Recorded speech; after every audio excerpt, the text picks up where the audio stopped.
दोस्तों, आज के इस एक्सप्लेनर में आपका स्वागत है।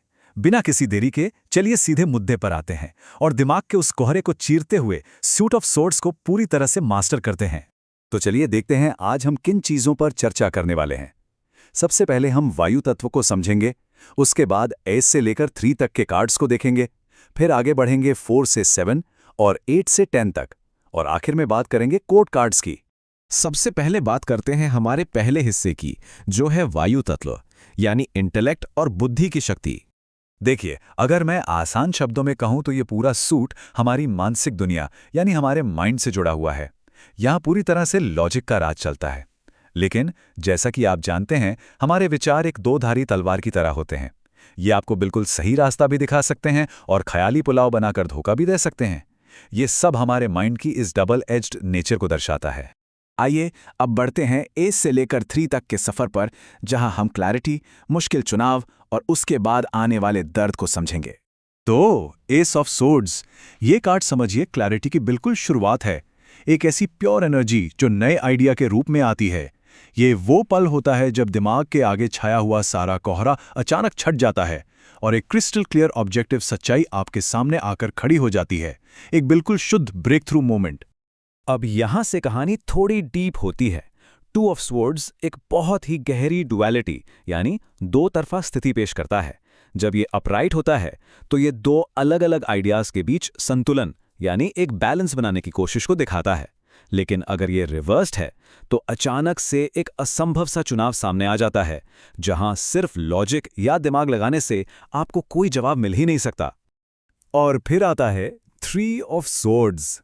सच कहूं तो ये कार्ड थोड़ी दर्दनाक सच्चाई लेकर आता है। यहां पर आपका प्रैक्टिकल दिमाग आपके बिल्कुल कच्चे रॉ इमोशंस के साथ आके टकरा जाता है। ये इस बात का सबूत है कि कभी-कभी आपकी शार्प इंटेलेक्ट या तीखी बातें दिल को बहुत गहरी चोट पहुंचा सकती हैं। अब हम आते हैं 4 से लेकर 7 तक के सीक्वेंस पर। यहां हम रेस्ट, आपस के कॉन्फ्लिक्ट्स और एक बेहद जरूरी स्ट्रैटेजी को एक्सप्लोर करेंगे। देखिए, 4 ऑफ स्वॉर्ड्स की खासियत यह है कि इसमें आकर सारा कॉन्फ्लिक्ट, सारी लड़ाई पूरी तरह से रुक जाती है। एक लंबी मानसिक थकान और चिंताओं के बाद अपने दिमाग को वापस रिचार्ज करने के लिए ये पॉज बहुत ज़रूरी है। ये एक ऐसी जगह है जहां आप शांति से बैठकर खुद को वापस समेट सकते हैं।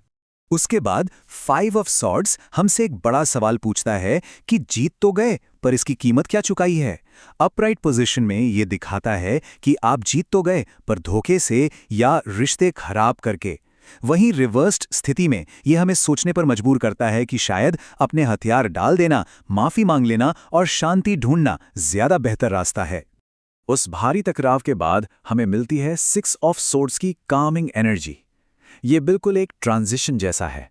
आप अपनी बुद्धि और लॉजिक का इस्तेमाल करके उस तूफान या बुरे हालात को पीछे छोड़ते हैं और धीरे धीरे शांत पानी की तरफ आगे बढ़ते हैं। एक तरह से अपनी जिंदगी में आगे बढ़ने का प्रोसेस। फिर हम मिलते हैं 7 ऑफ सोर्ड्स से। इसे आप एक चतुर स्ट्रैटेजिस्ट की तरह देख सकते हैं। ये एक अकेले चलने वाले लोन वुल्फ की एनर्जी लाता है, जो हर हाल में अपना बचाव करना जानता है। खुद को सेफ रखने के लिए यहाँ चालाकी, डिप्लोमेसी और कभी-कभी थोड़े धोखे का सहारा भी लिया जाता है। चलिए, अब हम दिमाग के सबसे अंधेरे हिस्से की तरफ चलते हैं, 8 से लेकर 10 ऑफ स्वॉर्ड्स तक, जिसे हम मानसिक पिंजरा और आखिरी पतन कह सकते हैं। तो 8 ऑफ स्वॉर्ड्स दरअसल एक कॉग्निटिव केज यानी आपके दिमाग द्वारा बनाया गया एक पिंजरा है। इसमें सबसे अजीब बात यह है कि फंसा हुआ महसूस करना अक्सर किसी बाहरी ताकत का असर नहीं होता, बल्कि ये हमारे खुद के बनाए हुए लिमिटिंग विचारों और खतरनाक ओवरथिंकिंग का नतीजा होता है। और यही ओवरथिंकिंग जब अपने एक्सट्रीम पर पहुंचती है तो आता है 9 ऑफ स्वॉर्ड्स। यहां दिमाग की पावर पूरी तरह से खुद पर ही भारी पड़ने लगती है। ऑब्सेशन, डर और गिल्ट के चलते दिमाग आपका सबसे बड़ा दुश्मन बन जाता है। ये वही स्टेज है जहां एंग्जाइटी होती है और रातों की नींद पूरी तरह से उड़ जाती है। आखिर में आता है 10 ऑफ स्वॉर्ड्स। देखिए, ये बिल्कुल आखिरी पड़ाव है, एकदम रॉक बॉटम और पूरा कोलैप्स। पर गौर करने वाली बात यह है कि ये खत्मा एक उम्मीद भी लेकर आता है। एक बार जब आपने रॉक बॉटम हिट कर लिया तो नया सवेरा आना तय है, क्योंकि वहां से एक ही दिशा बचती है और वो है ऊपर की तरफ बढ़ना। अब आते हैं इस एक्सप्लेनर के आखिरी हिस्से पर, कोड कार्ड्स। यानी उन पर्सनैलिटीज पर जो इस वायु तत्व की एनर्जी को संभालते हैं। ये चारों कोड कार्ड्स दरअसल इंटेलेक्ट और बुद्धि के अलग-अलग मैच्योरिटी लेवल्स को बहुत ही खूबसूरती से दर्शाते हैं। सबसे पहले नई चीज़ों को जानने की क्यूरियोसिटी से भरा हुआ पेज, फिर उसके बाद तेज़ी से एक्शन लेने वाला और थोड़ा इम्पल्सिव नाइट, फिर आती है बिल्कुल क्लियर माइंडेड और इंडिपेंडेंट क्वीन, और आखिर में एक बेहद डिसिप्लिन्ड और लॉजिकल किंग। ये सभी अपने अपने अलग और ख़ास तरीके से इस तेज़ मेंटल एनर्जी को इस्तेमाल करते हैं।